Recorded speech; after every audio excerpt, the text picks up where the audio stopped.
Kabola. Grabe ang pasabog ni Alexandra Alexiala, ang ating 20 anyos na Pinay tennis queen sa pagsisimula ng 2026 season.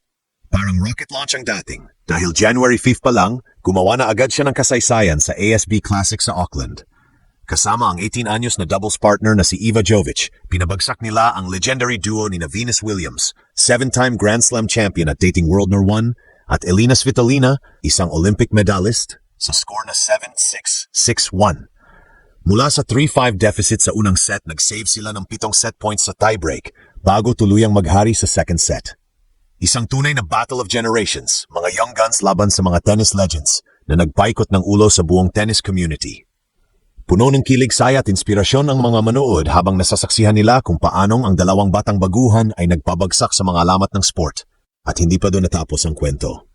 Enero 6, agad namang sumabak si Alex sa round of 32 singles match kontra sa Olympic silver medalist at dating top 20 player na si Donna Vekic ng Croatia. Sa loob ng mahigit 2 oras at 40 minutong bakbakan, ipinakita ni Alex ang tunay na puso at tapang ng isang mandirigmang Pinay. Bagamat nakuha ni Vekic ang unang set matapos magtala ng early lead si Alex, hindi nagpatinag ang Pinay. Matapos ang isang medical timeout bago ang third set, bumalik siya sa court na parang kidlat. May matatag na depensa, matutulis na forehand winners, at walang hampay na counter returns. Sa deciding set, kapwa nagkaroon ng break exchanges ang dalawang manlalaro. Pero sa dulo, si Ala ang nanindigan at nagtapos ng malakas. At ang crowd?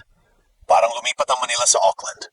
Humalingaw-ngaw sa loob ng arena ang mga sigaw na Alex, Alex, kasabay ng pagwagayway ng mga bandilang Pilipino. Mula heartbreak tungo sa pag-asa, mula sa pagkatalo tungo sa pamana. Ito ang kwento ng tunay na resilience. Ang 2025 ay puno ng hirap, injuries, ranking pressure, at bigat ng responsibilidad bilang nag-iisang Pinay sa tour. Pero ginamit ni Alex ang lahat ng iyon bilang gasolina.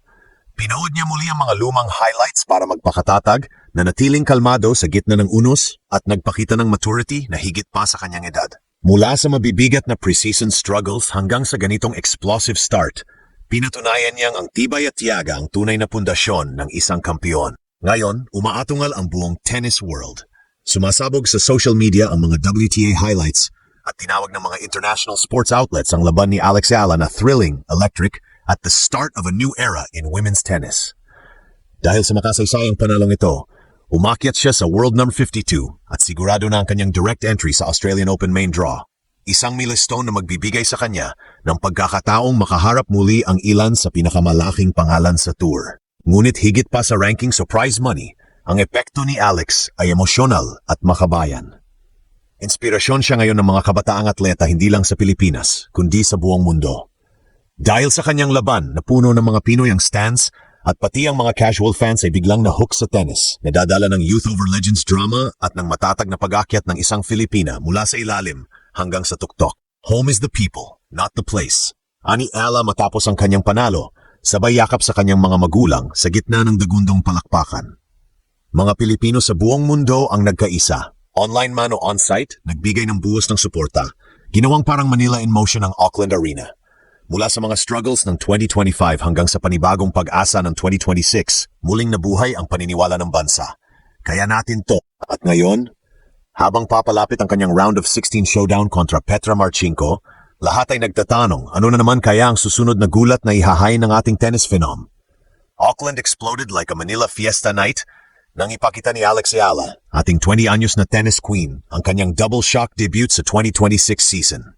January 5, kasama si Eva Jovic, tinalo nila ang legendary duo ni Venus Williams, 7-time Grand Slam champ, dating world number 1, at Elina Svitolina Olympic medalist sa doubles 7-6, 6-1 mula 3-5 deficit sa first set, nag-save ng 7 set points bago mag-full domination sa second. January 6, bumalik sa singles, tinalo niya ang Olympic silver medalist Donna Vekic, Paris 2024, dating top 20, sa score na 4-6, 6-4, 6-4 sa isang 2-hour, 40-minute epic. From early lead to adversity, from doubt to dominance, Alex Ala is no longer just a rising star. She's the firestorm leading a nation's dream. Ang 2025 ay isa sa pinakamahirap na taon sa kanyang karera. Tuloy-tuloy na injuries, matinding pressure matapos ang kanyang breakout top 100 run, at mga laban sa WTA circuit kung saan siya lamang ang nagdadala ng bandila ng Pilipinas. Sa gitna ng pagsubok, sumabay ang banggaan ng kanyang career dreams at national pride. Bawat laban, may dalang bigat ng buong bayan. May mga sandaling pinagdudahan niya ang sarili matapos ang ilang maagang pagkatalo at mabigat na preseason. Pero gaya ng tunay na mandirigma, ginamit ni Alex ang lahat ng iyon bilang apoy. Pagdating sa Auckland opener, dala niya ang lahat ng natutunan mula sa mga kabiguan. Muli niyang pinanood ang kanyang mga doubles highlights para makakuha ng inspirasyon, nanatiling kalmado sa gitna ng tensyon, at ipinakita ang maturity na bihira sa isang 20 anyos. Mula sa mga mababang punto ng karera tungo sa explosive start ng 2026, pinatunayan ni Alex na ang tibay at determinasyon ang tunay na bumubuo ng mga kampiyon. At sa bawat palo niya, muling nagkakaisa ang buong bansa, parang isang Grand Slam comeback na nagiging pambansang kwento ng pagbangon. Ramdam ng mga fans ang bawat emosyon. Hanga sa kanyang composure, tuwa sa kanyang gutom sa tagumpay, at matinding pride sa kung paano niya ginagawang lakas ang bawat frustrasyon. Ito yung klaseng kwento na hindi lang para sa tennis fans, pati mga casual na manood, biglang na-hook dahil sa drama ng kabataan laban sa mga alamat ng sport at sa pagangat ng isang nag-iisang Pinay sa global stage. At ngayon, umapaw ang buzz sa buong mundo. Nag-viral sa WTA highlights ang kanyang mga laban. Tinawag ng mga international media ang atmosphere na electric at thrilling. Umakyat siya sa world number 52 ranking at siguradong pasok sa main draw ng Australian Open. May kasamang malaking premyo kahit sa early rounds pa lang. Higit sa lahat, nagiging inspirasyon siya sa mga kabataang atleta sa buong mundo, lalo na sa mga Pinoy na dumagsa sa Auckland at ginawang parang Manila ang atmosphere sa loob ng court. Sigawan, bandila, at pusong sabay-sabay tumitibok para kay Alex. Ang tennis world ay hindi pa makapaniwala sa back-to-back bomba ni Alex Ayala sa Auckland. Viral na viral ang WTA highlights clips ng kanyang cross-court winners sa mahabang laban-laban kay Donna Vekic. Pinupuri ang composure niya kahit 20 anyos pa lang. Media outlets tinatawag itong steely win at thrilling comeback. Paano niya tiniis ang pressure pagkatapos ng mahirap na first set, nag-convert ng breaks ng maayos, at nagpakita ng tenacity na mas malakas pa sa experience ng Olympic silver medalist. Yung doubles upset kay Venus Williams at Elina Svitolina, hanggang ngayon trending pa rin. Fans hyped sa pag-save ng set points at full domination sa second set laban sa mga decorated legends.